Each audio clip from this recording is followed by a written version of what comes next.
Well, click the little button here. Thank you everybody again for jumping on the call. So this is kind of going to be, well, I guess we got a few more in terms of educational, kind of go over premium financing here in a couple weeks. Kind of a couple options that you guys have at your disposal currently. And then also difference between options A and B.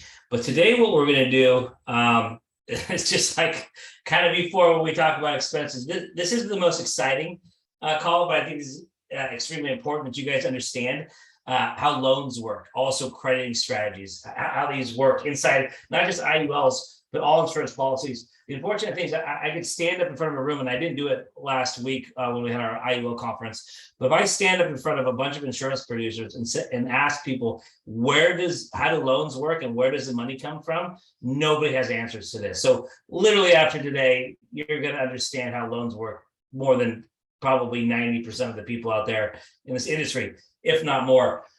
So it's really important to understand, like, when you see on Facebook or you see on YouTube where people talk about life insurance, that, hey, you've got to borrow against your own money. And yes, that's part of the magic. And if you've never read The Retirement Miracle, it explains loans and why loans are so extremely beneficial. Only in really, really good policies, IUL, some permanent whole life policies, can you leverage your cash value and loan against it. It's compounding interest. And it's why we can take so much money out of these plans. So that's what we're going to go in today. If you guys have any questions, whether it's sales, whether it's on carriers, products, anything, go ahead and shoot that in the chat box. It doesn't have to be in regards to this, but I'm not sure how long this call is going to take. So I'm going to get into it. So we're going to talk about, loans. There's kind of really, in my opinion, there's really two different kinds of loans, but we'll go through the various types of those loans. The difference really between what's called a fixed and participating loan options that you guys will have available. Then we're going to talk about crediting methods, right? What are the most common ways to get cash value out of account? And then some objections that you're going to hear out there when you guys are out there selling. So it's kind of what we're going to talk about here. And then lastly, something you should know, just kind of, hey, it's always good. You ever see those commercials? Hey, always smarter to have a little bit of wisdom. So that's what we're going to go over today. So let's first really talk about standard or preferred loans. And these can be structured, and you'll see different vernacular about loans and what they're called. Every carrier calls them a little different. That's why we kind of put them in here. These are generally what you're going to see in your first 1 to 10 years. They are very, very conservative. All carriers have these loans. Okay. It's usually a fixed cost of about 1 to 2%. And your clients have options to do these. So as you can see, it's a very, very low interest rate. After that 10 years, these standard or preferred loans are automatically, generally, and each carrier is a little different, are going to be put into what's called a preferred or a wash loan. And we're going to go why we call this a wash loan. And that's generally done automatic. Now, keep in mind, each company, each product has its own rules, its own loans. They're not all the same. But in general, this is how loans are going to work. So why do we call a loan? You guys have probably heard the term wash loan out there. Why do we call it a wash loan?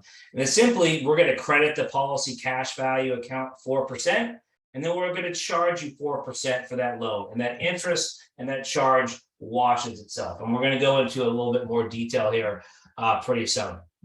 So when we have these loans, how do they work? How do they apply to us, right? So what applies to a standard or what wash loan? What actually happens when you take a loan? So, and I actually have a diagram on this of how this works. So when your client or you or anybody takes a loan from their policy, there are 3 accounts that are involved when you take the loan. One is the insurance company's general portfolio. So if someone says, hey, where does the money come from when I take a loan?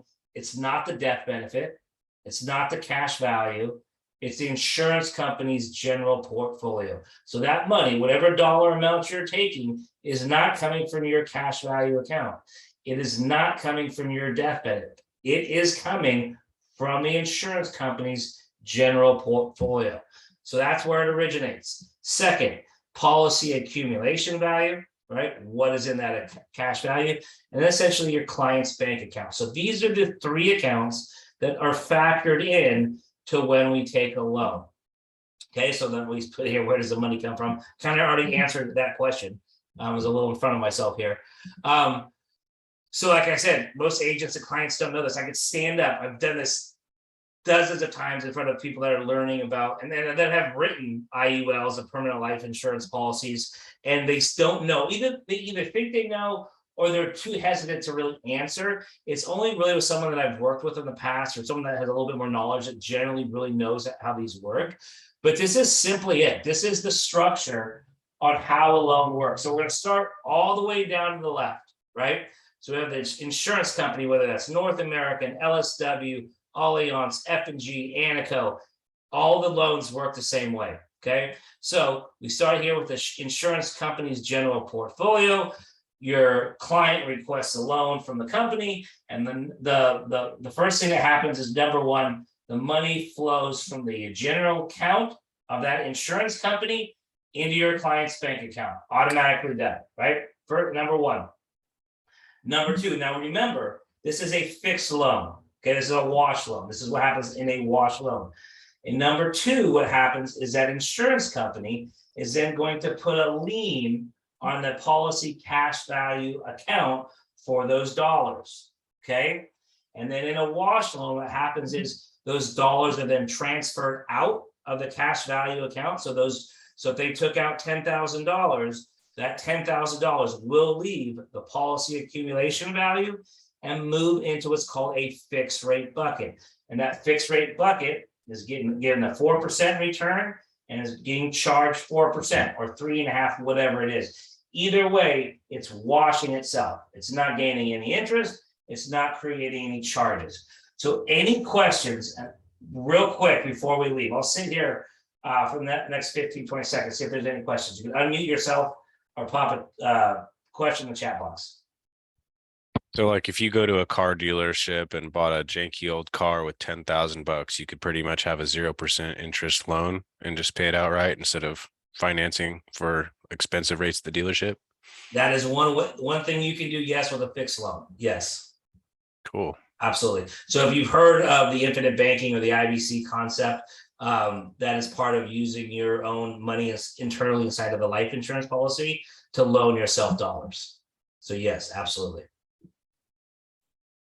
So there's a question, is this for only annuity life or variable only? This is for life insurance, not annuities. So this is how we take money out of life insurance. You can withdraw the money out of this also, but you don't want to do it. You want to use the loan provisions inside of a life insurance. So we do not withdraw, we take loans. It's part of the magic of life insurance. And if you guys have never read The Retirement Miracle, like I said, I think I've talked about this before, it's about 150 pages.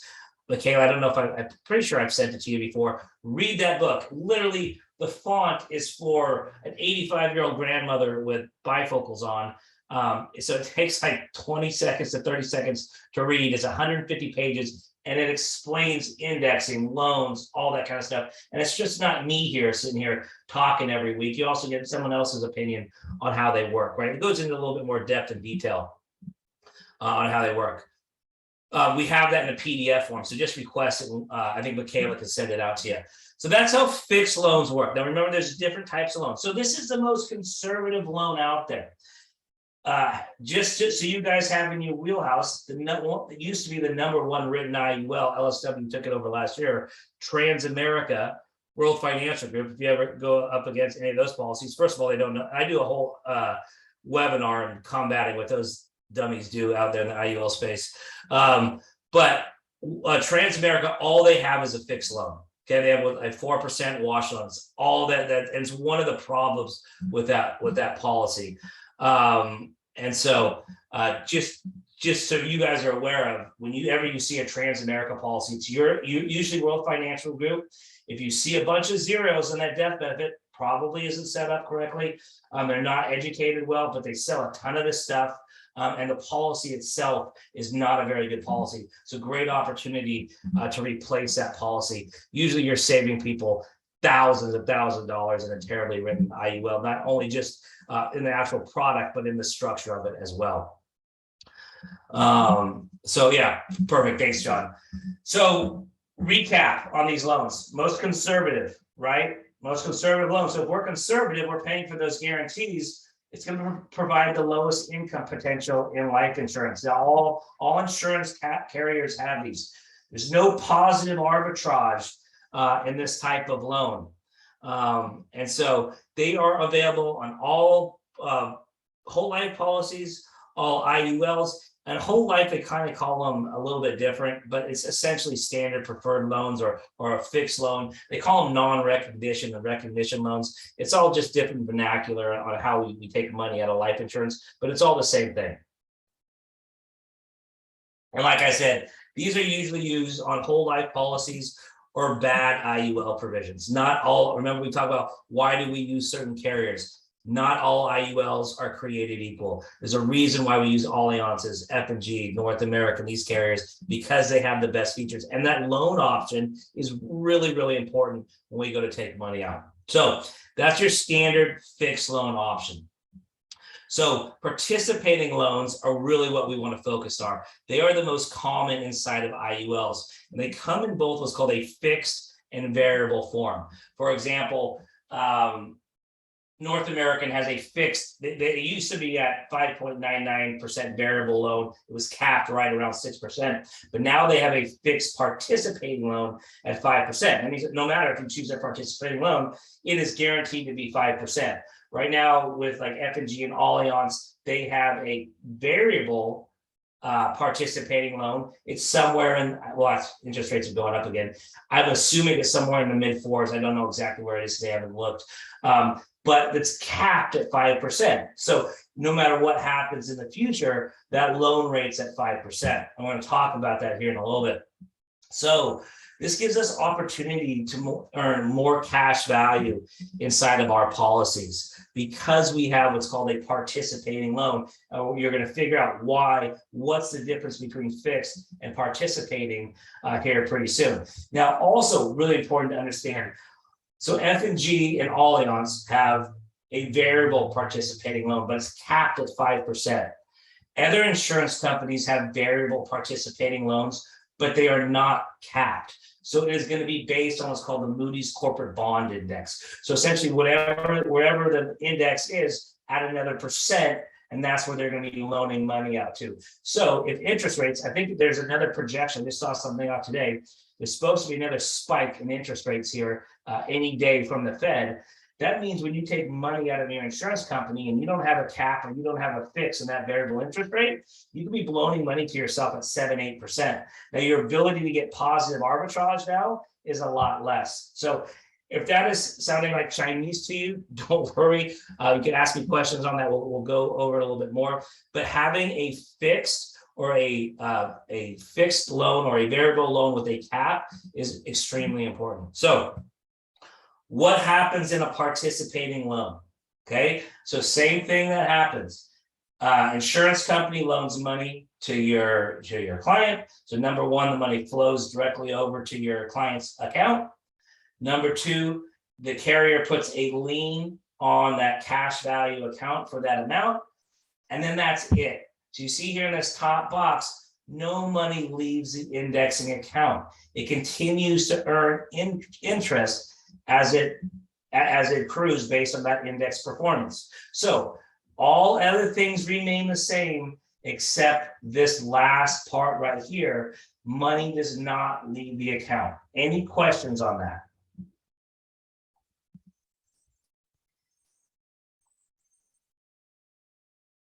Okay, I'm not seeing any questions. So this is an illustration, an actual illustration. I think this is an illustration I've used just about in every policy when we talk about fees. I kind of wanted to keep it pretty simple. So you see here that we are taking at age 71 here. I think we started around age 60 for this particular client. They're taking $16,900 in loans. Okay, you see the account value is at $552,000. And the surrender value is at $132,000. Does anybody right now know the difference between this account value and a surrender value. Why is this account value 550 and the surrender value 132? What does that surrender value mean? Anybody?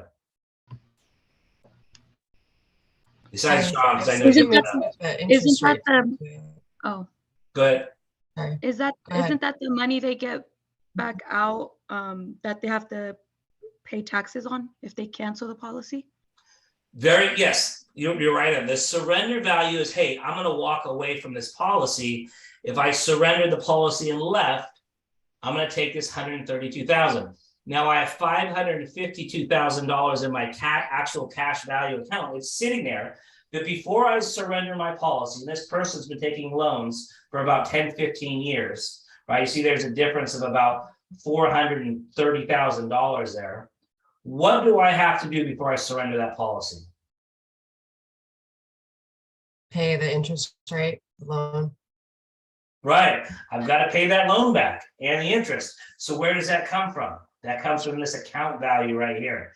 What's left over from my outstanding interest and loan is that surrender value. Same thing with this death benefit. This death benefit and these account values are intertwined. People always ask me, hey, do I get the death benefit and the cash value? They're part of each other. Okay, so this death benefit, the reason why it's lowering every year is because this loan has to be paid from the cash value account. The remaining little bit of life insurance that we're paying for at this point, plus the cash value becomes the death benefit, and it is paid to your client's beneficiaries. Okay, so I got off on a tangent here a little bit, but if you notice here, this account value is growing. It went from 552,000 at age 71 to 704,000 at age 75. My surrender value's gone down, but even though I've taken 16, 1, 2, 3, 4, 5, I've taken almost $100,000 out of this account. My account value's gone up it's gone up $150,000. That's because the actual cash value, my actual account, is growing every year based on the index performance. It literally is the collateral for my loans. So imagine having a 401k, or I equate it to this, going to the bank. I go to Wells Fargo and I give them $500,000. I say, hey, hold my $550,000. I'm going to put this in a Roth IRA, and why don't you buy index funds for me that have a guaranteed no loss provision, where I get anywhere between 12.5% and a 4% return. By the way, I'm just going to take loans against that Wells Fargo, and then I'm allow that account to grow every year. Will a bank do that for you? That's no. There's no financial vehicle in this world that will do that but a life insurance policy. Do you see that very often though, where people are regularly borrowing or just even making a withdrawal or loan for the same exact amount every year? And this situation is how it pans out? Well, this is just a projection. So one thing that we talked about last week at our conference is there's one thing I know about this illustration, and that's this illustration will not happen. This is just we're just backcasting based on past performance, and then we're giving you a hypothetical moving forward. That's not going to happen. You could take out more, you could take out less. Let's say, like you said, David, you wanted to buy a car 10 years from now, right? Okay. So then you take out the loan to buy the car. I can't predict what you're going to do with this policy. I can just project what you could do with it. So all this is a projection. At the end of the day, this is your financial vehicle. You do what you want with it. I'm just giving you the rules of how it works, right?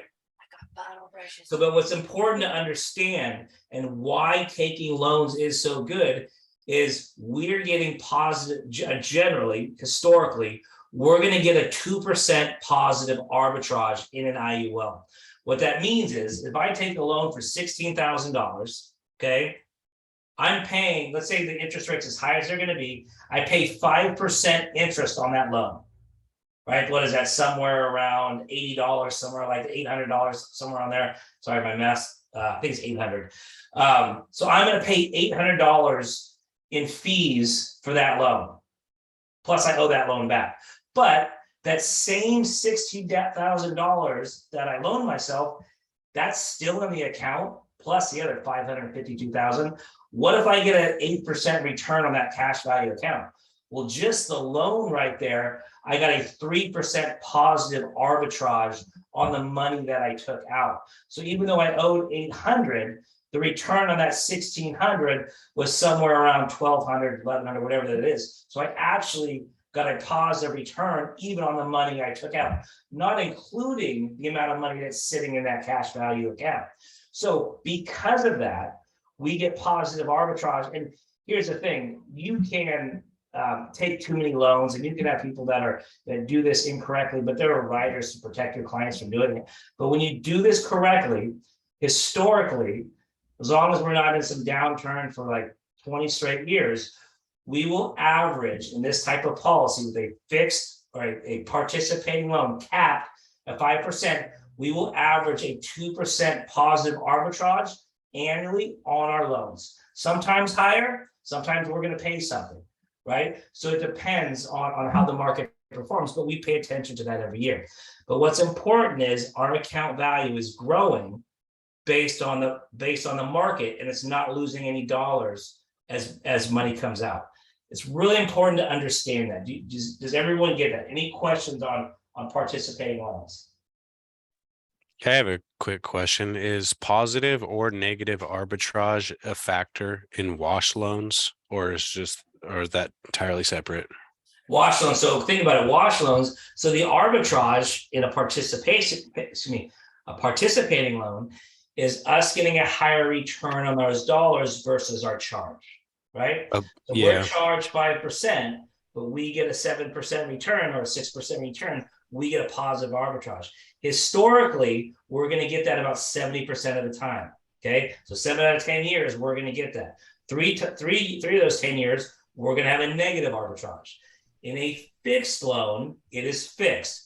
Remember, the money comes out of the account. So if in this account right here is 552, you would see that account drop in a fixed loan. That money leaves. Now it's in a separate account over here. So you got your fixed account, you've got your cash value account, and that fixed account is just washing. It's just sitting there. Essentially, I don't even know why they charge interest. I think they have to probably legally. But it's just sitting there washing itself, not getting a return. So yeah, you're not going to get positive arbitrage or lose any money in a fixed loan. So it's more conservative, it's more safe. But historically, we want to put our clients here. We talk about that here in a second. So yeah, for the participating loans, so you're pulling money from the cash value, correct? That's why it's tax-free. No. So remember, we talked about loans. Where does the money ever come from? You remember where the number one it does? General something. The general fund of the insurance company, their portfolio. So you have this big, gigantic billions of dollars. Okay. You have this cash value. So think of it like this. When you buy a mortgage, what is your collateral for that mortgage?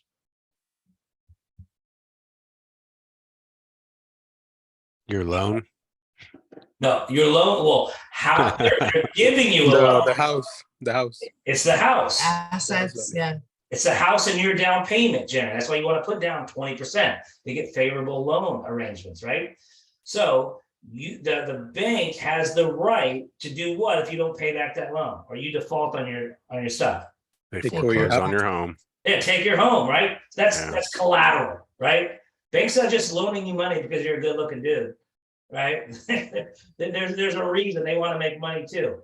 So in a life insurance policy, think about it as a mortgage. What's your collateral? Why are they loaning you money? Why would they loan you money? Your cash value is the collateral. Your cash value is the collateral. So I got $552,000.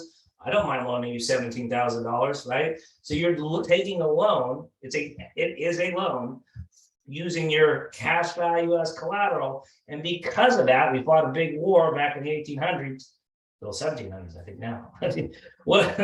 But I think 1700s, I was a history major back in the day. I forget my dates. Fought a big war with Britain, 1700s, about what?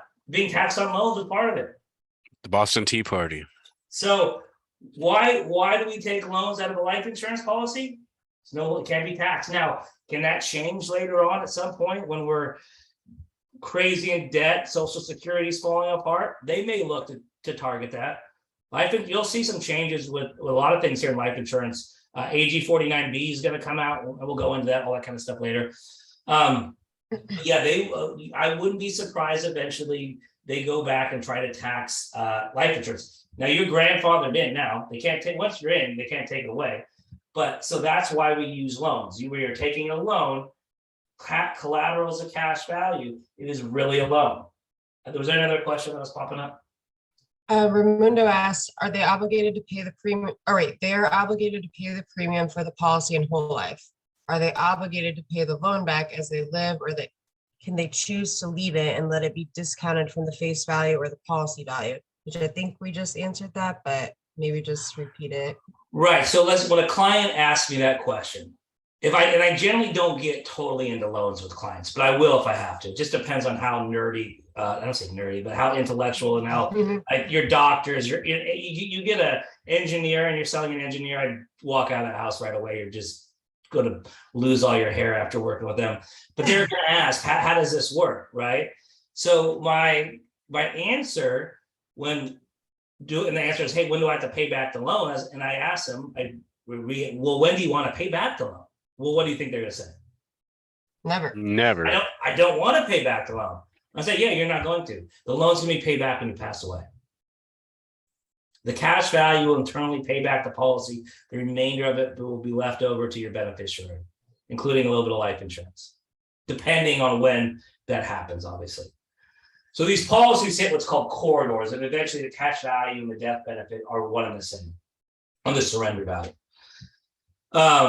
And so any other questions on that? Because those are great questions, but that's how these policies work. And that's why we want to use this type of loan. Could you repeat, because that was a really good line. Obviously they can listen to the recording, but could you repeat what you said about like taking loans out? Like if continue to get indexed while taking a loan out, you're like, this is the only vehicle, life insurance, the only vehicle that can do that? This is the only vehicle out there where you can take loan money to yourself essentially and get positive arbitrage growth as you're taking withdrawals. So in a 401k or an annuity or a stock account or TD Ameritrade, whatever account, when you take money out of those accounts, what you are taking a withdrawal, right? Now there are options out there to take loans against stock. So there are some options that you have that you can loan against your stock account.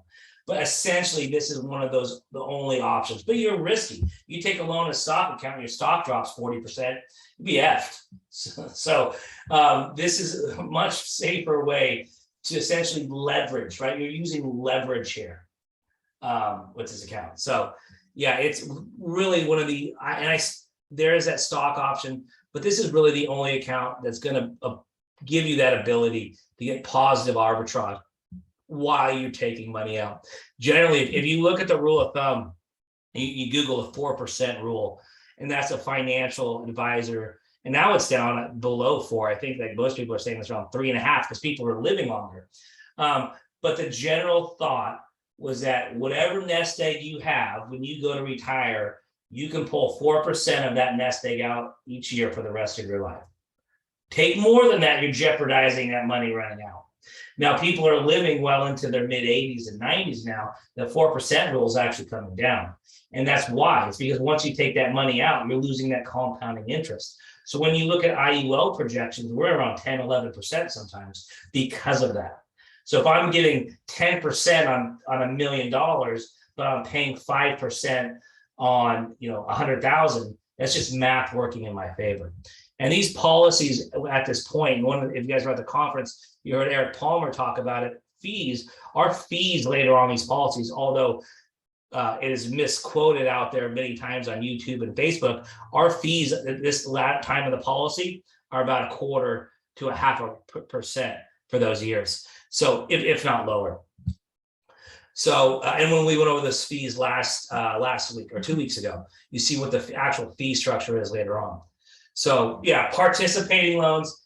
And if you want to look more onto it, I encourage you to read the Retirement Miracles. It goes into loans in depth. It explains a lot. So any other questions? I see there's a bunch of stuff in the chat box. Okay, it's a bunch of comments. And if I miss anything, we can kind of go from there.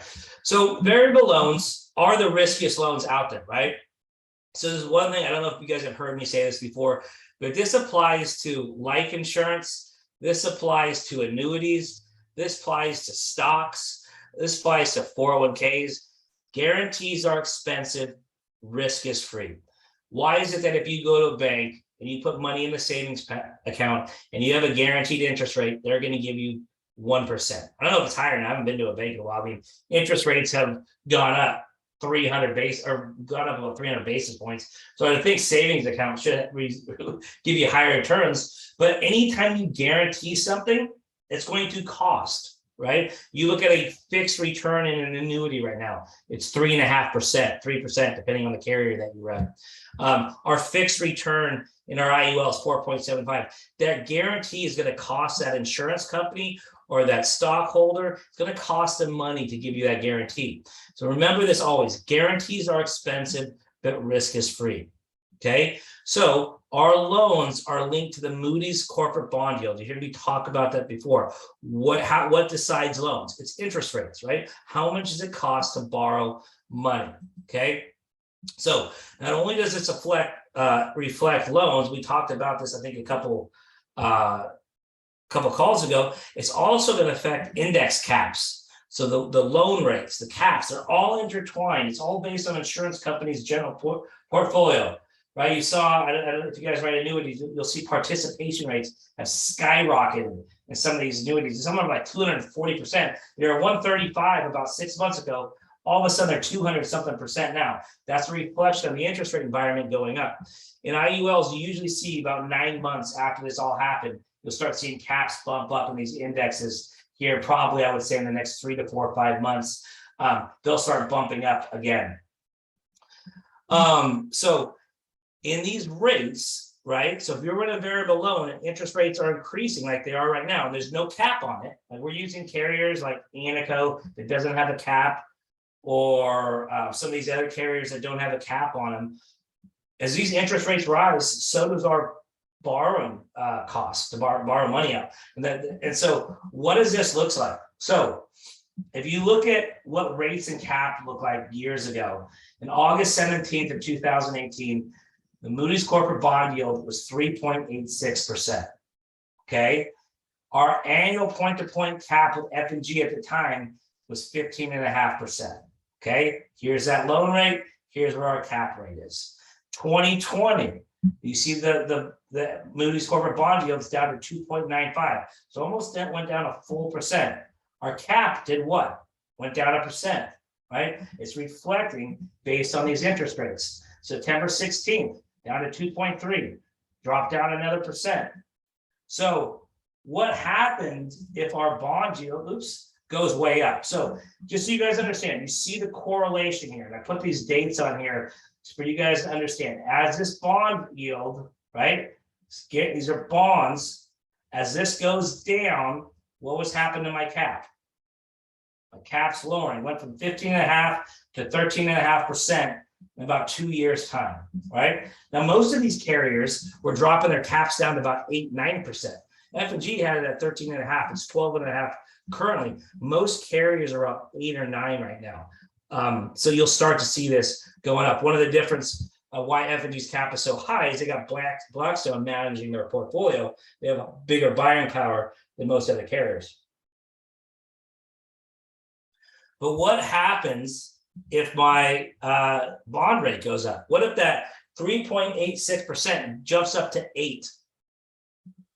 So my variable loan rate goes up to 8%. And it's probably going to be closer to about 9%, right? They're going to add a little cushion in there generally. So if my bond yield goes up to 8%, right, and now it costs me 8% to take money out of a variable loan, what happens on my cash value? So do you guys remember when we talked about the whole life problem, when they were able to take loans at 8%, and they get a bond yield at 10, there's that 2% positive arbitrage? Well, insurance companies are going to go with that, right? They're going to charge this amount, right? So it led to index universal life in the beginning anyways. So if there's an 8% return out there available, the insurance company is going to charge 8% as well. Now, imagine if our cap is the bond yield is at 30%. Our caps are going to go way up, right? It could get up to a 30%, 30% cap. So, but like we said, it usually lags about a year behind. So if this, and you're seeing it happen right now, and I don't know how long these interest rates are going to keep on rising, but right now we're in a rising interest rate environment. You're going to start seeing all the other things rise with it. Loan rates, cap rates, it's all going to start happening. But as you see on the bottom, we usually lag about a year behind in insurance products for IULs.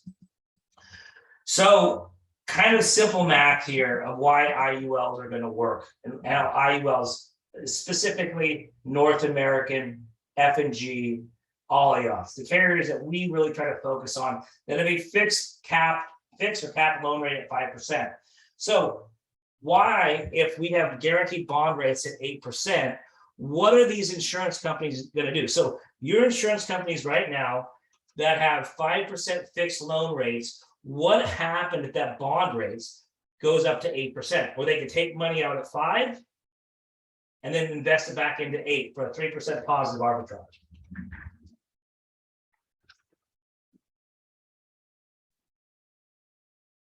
So in order to prevent the run on their cash value account, most likely the insurance company is going to raise their caps much higher. We project that at an 8% bond yield, that caps will probably be somewhere around 22%. So now,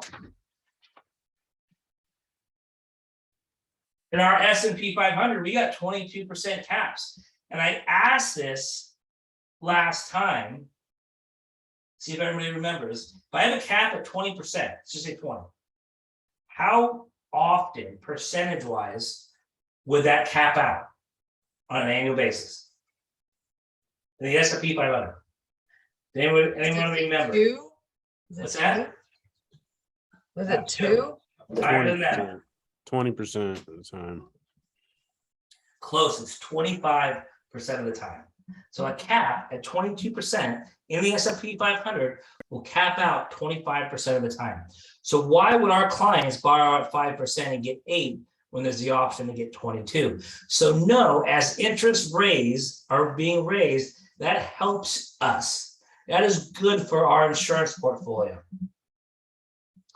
So fixed variable loans, both options offer tremendous upside.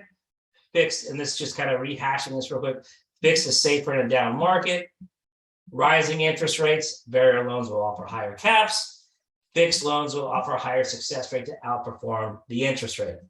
So any questions on these, kind of the takeaways here from these loans? So think about it. We generally going to want to use carriers with a variable loan, either a variable loan with a cap, which is F&G and Allianz, or a fixed participating loans, North American. They're all at 5%, lowest you can get in the industry, but they gives us that ability to get a positive arbitrage on our loans. And then rising interest rates are going to increase our caps and our participation rates. So kind of the question here is, which loan do I choose? Well, the question really is for your client, what's their risk tolerance? You guys know how this works. You got the option in all 3 of these carriers that we write to use all of them. You've got the option to do all of them. Now, one of the things when you get an illustration from me, or when you're doing illustrations, always illustrate the max loan rate. Show the highest amount of fees coming out of that policy. If you get an illustration from me, it will have that internally inside of it. It'll have a 5% loan rate. And that's good. We want to be really conservative when we show loans. So my belief, and you see here at the bottom, arbitrage is powerful. This is really part of the magic of IULs. And if clients, and it's really hard to get people to understand this concept, But if they do, I think they would choose this every single time. So that's why we write participating loans. So, shoot, that took a while. Actually, we made a way to go. Actually, crediting method takes pretty quick. That loan took a little bit longer than I thought. So let's go through this real quick. So crediting methods, right? How are we going to get dollars into our cash value account? How does this work? So the most common, annual point to point with a high cap, annual point to point with what's called a high participation rate. We got what's called the monthly sum. We've got trigger rates, fixed rates. Those are our 5 main options here for crediting methods. So really, guys, the one you're going to concentrate the most is the annual point to point with a high cap. You're going to write this 99% of the time, whether it's the S&P, whether it's the PIMCO, Bloomberg, Barclays, Credit Suisse, whether you're writing annuities, this is all the same function. Okay. So it is by far the most commonly used. That's really because it's the safest. It's going to give you the most probable return based on the projections that you're giving your client. So similarly, how do we figure that out? It's simply the ending value dividing by the starting value equals the credit up into the cap.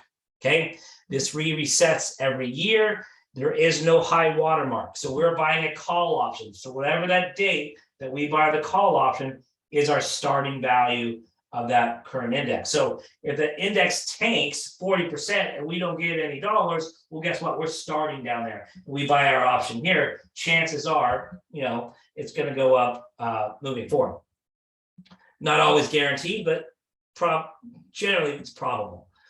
And what's important to understand is we don't always have to go back on that index. So if we go up 1 year, that's not our new line. If we go down the next year, we don't start up here, we start down. So wherever the mark is based on where you start, that's the buying option. Whatever that value is versus the ending value, we credit that. And if there's a cap on the index, up to the cap. So this is the most commonly used. You see here, it's easy to explain, right? I rarely deviate, if ever. I think one time I went into a fixed account with a client and I tried to get him not to do it, but he just thought the market was going to go backwards. I think it was 2017. I think the market performed at like 18%. Guess what? He just lost out on 16, right?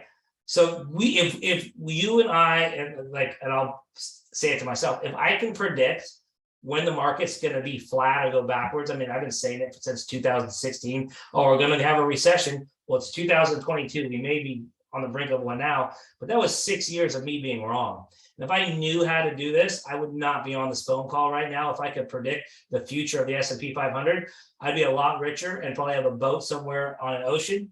And but nobody knows that. So anybody that tells you they know what the market's going to do, they're lying to you. So the job really is pick a strategy, stick to it, let it historically play out, right? So the annual point to point is generally what you guys are going to use here.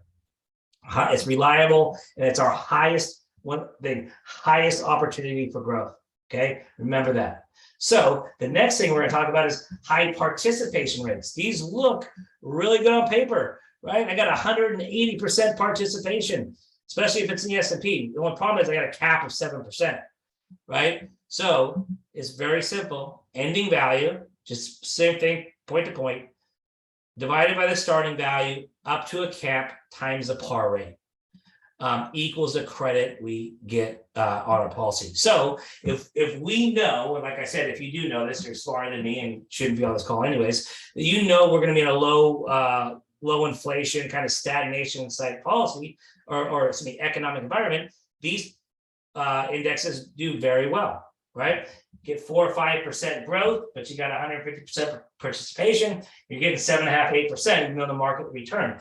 But you're going to miss out on big years. So there's just as many 0 years in an annual point to point as a high cap, but now you're missing out on all the returns. So in totality, you're going to miss out. Your projections will go down. You can look at a one-off like, oh man, we got a 5% return. I would have got 8% if we put it into that rate that year. Let's switch it over this year. Well, then you do that. The next year the market does 20%, and in the Barclays, instead of get 20, now you get 9, right? So then you just missed out on both years, right? So remember, don't be the kind of the Monday morning quarterback, so to speak, where we always reacting. Have a plan, stick to it. We generally don't want to deviate off these too much. Yeah, like I said, this participation rate needs to be huge to make up for these lower caps. So generally, it's kind of in my opinion, it's kind of fool's gold. It looks good, but not generally. It's not going to perform all that well. Now, monthly sum is generally used in annuities. It also is available on IUL products as well. I tend to use the monthly sum. And like at 30%, I'm looking for a home run in an annuity. I'll dump about 30% of my cash value in a monthly sum. You're going to get the highest return potential. Okay, potential is the key quoting phrase here. So this is what this is the actual way we credit monthly sum here. Is essentially you credit the difference between the starting value at the ending value every month, and you add that up. So, and then it's up to a cap every month. So it's usually around 3.5%, 4%. So if the market in a month does 5%, we get 3.5% for that month. What's important to understand about a monthly point to point is that the negative months are uncapped. So if you remember COVID-19, in March of 2020, the market went negative like 35% in like a week. Like that wasn't even a month. It was just boom, 35% loss. It was like a free-for-all. Now it went back, right? By September, the market was back up to where it was. But guess what happened in the monthly sum? I just lost 30% of my annual return in a day or 2 days, whatever it was. Let's just say the month, right? And every month I only have a 3.5% opportunity to chip out, right? So I would have had to cap out every month just to get about a 5-6% return that year. So positive months are capped, negative months are really important. So like we said, and this was, I actually did this monthly sum before COVID-19. I've done this PowerPoint for a while. You can wipe out the entire gains in a year, just one time. You saw that in COVID in March of 2020.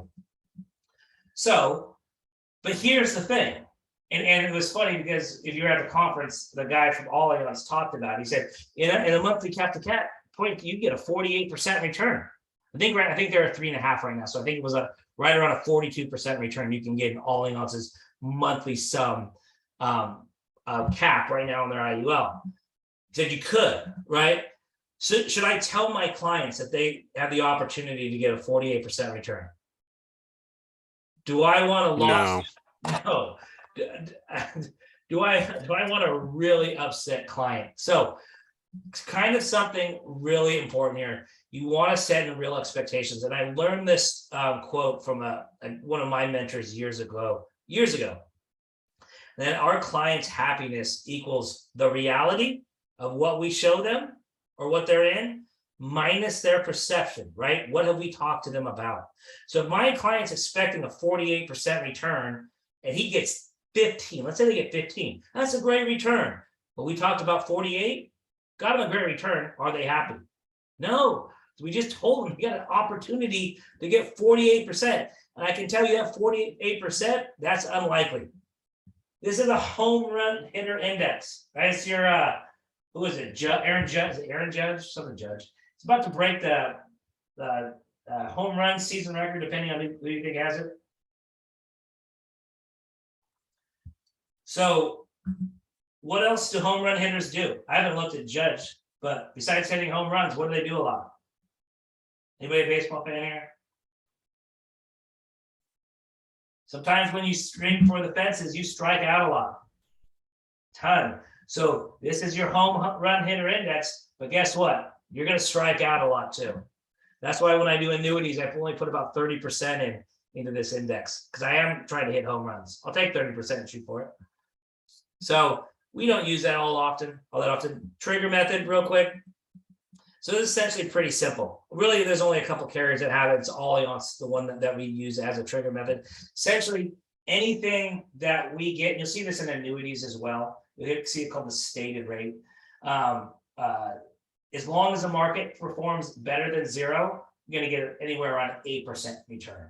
Now that's going to fluctuate depending on how the market performs. Okay, so when we take loans, and we know historically 70% of the time we're going to have a positive return, trigger method's pretty attractive, right?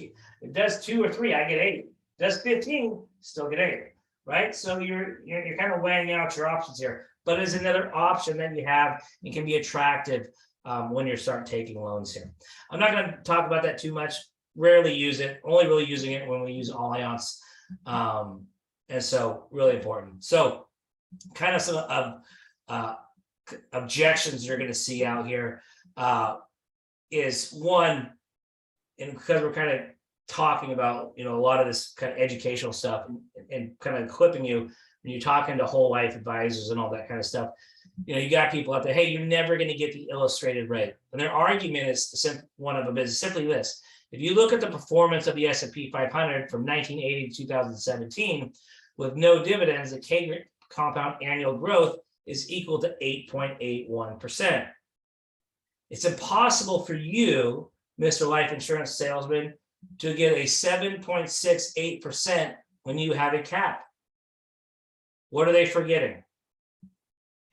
Remember when we talked, anybody that was at this call when we were talking about the new software, when we talk about the average rate of return versus the actual rate of return? What are the real difference? I can average 10%, but my real rate of return generally in the market is probably 2% below that. Maybe it's 8. So CAGR doesn't includes negative years. What happened in 2008 and 2000? That was 80% losses. What happened with us, right? So it is true. We can't, those returns, and we can actually, and I think with Kayla, one of these times we'll actually go over that software on one of these calls so you guys can see it. You guys have all access, and let me put this in the chat box here. It's onelife.retirementbrain.io. You guys have access to this software. It does not cost you a thing. It normally costs you about $150 a month. And this is free to you guys. Go ahead, create an account. We'll go over this either next week or the following week on how to use this correctly. It's a sales, it is a sales software. This is intended for you to actively be working with a client and actually selling it. So great opportunity. If you guys have any questions on that, let me know, but we'll probably go over that in the next couple of weeks. And then last one's companies can lower caps. You hear this all the time. Well, IULs are great, but companies can lower caps. Is this true? Yes. So real quick, what drives caps? What's the main thing? And we just went over today. What drives caps? What's the main thing? There's 2 reasons really, but what drives caps? Bonds. Yes. Moody's corporate bond yield, interest rates, right? Volatility a little bit, but really it's the interest rates, right? Those are what drives our caps. Does the insurance carrier control interest rates? No, that's the Fed, right? Does the carrier control volatility? Absolutely not. So are good carriers arbitrarily going to lower caps? That answer is no. Also, if we're working with a company like Allianz, F&G, North American, and they have loan rates at 5%, and they lower their, and the bond rates up at 8%, like we talked about, and they lower their caps down to, at that point, like 8, 9%, what's going to happen to that cash value? It's going to start leaving, right? So the good companies that we work with are not arbitrarily going to lower rates. It's not in their best interest, right? They don't want this money leaving. So self-preservation alone, now that you understand it, they're not arbitrarily going to do it. And it's something you should know. Sweep dates. So especially to talk about F&G, it's probably one of our dominant carriers that we write here. The sweep dates are done where your client's money in an IUL. So let's say it's the 21st of September. Okay, let's say one of our policy goes in force here to September 21st. The sweep date is on the 15th of the next month, or whatever the 15th is coming up. So the carrier dumps all their money to that for the last 30 days, and it buys the call option on the 15th. Okay, so what happens on that policy, where my policy anniversary was September 21st of 2022, now it's 2023, and I got my first year statement, but my index return doesn't happen until October 15th. How much interest is that going to show on my policy? Anybody guess? You get your credits. I haven't got my credits yet, right? Because my sweep date is a month away. Mm. So it's just important to understand that you've got to let your clients know when the dollars will be credited. They all have their own ability to create their own portal. They can see everything internally inside F&G. So if you just go to fng.com, you got sales professional, you got client, right? And they can create their own private profile. Let them know that you're going to do an annual review with them, but you're going to do it on that 15th following up. So you can actually do your crediting strategy with them. And I can teach you how to do it, okay? But other carriers, there are other carriers like Allianz, they actually do the sweep dates right there when you buy it. They have their own hedging desk. So the day the policy goes in force, the option is purchased there. But F&G is going to be the main carrier you guys write on a day-to-day basis. The sweep date's going to be on the 15th. So it's important to understand that. So went a full hour on that. That took a little bit longer than I thought, but I think it's important that you guys really understand loans. Creating strategies, understanding all the benefits you have is pretty good, but really we're going to be in that annual point-to-point with high cap, about 99% of the time. But understanding how loans work right now, just if you paid attention and took in 15% of what we talked about, you will know more than most people out there in terms of how loans work. And if you want to dive in a little deeper, get the book from Michaela on the Retirement Miracle. It is very, very beneficial. It breaks it down. It is a very simple read. It's not one of those books where you read it and you gotta, look at a thesaurus to figure out what the guy said. It's a simple instruction, very easy reading material. So with that, Michaela, if there's any questions, let's leave it open for any discussion and kind of go from there. Yeah, and I know that obviously this isn't the most exciting thing to learn about, but I will tell you guys that it definitely is important. Like when I first started, diving into IULs, I did not understand the loan. Like I was like, how could they take money out of the cash value? The cash value is so growing. So it is important for us because clients are going to ask the same thing. So it is important for us to understand how that works and explain it properly to the client. So I do appreciate you diving into that because honestly, I've only heard just from, videos on YouTube of how to explain it. And that was super helpful. Absolutely. Does anyone else have questions? I know we kind of got some answered throughout the presentation, but I think that was most of them answered. I don't know. Anyone else before we hop off here? Actually, I do have a quick question for you, Chris. I've had, here, I'll share my screen. I've had a couple agents feel the same way or ask the same question. Like when I fill out this One Life retirement, it says this to me. And I have had a couple agents tell me the same thing. Okay, that should be fixed now. Did you just try that? Yeah, I just did it about 3 minutes ago. I thought that was fixed. Okay, if you can, shoot me an email. Anytime you guys run into that, all you gotta do is send me an email personally from your account, and I'll forward that over to our tech team, and they'll get that fixed for you. Yeah, that happened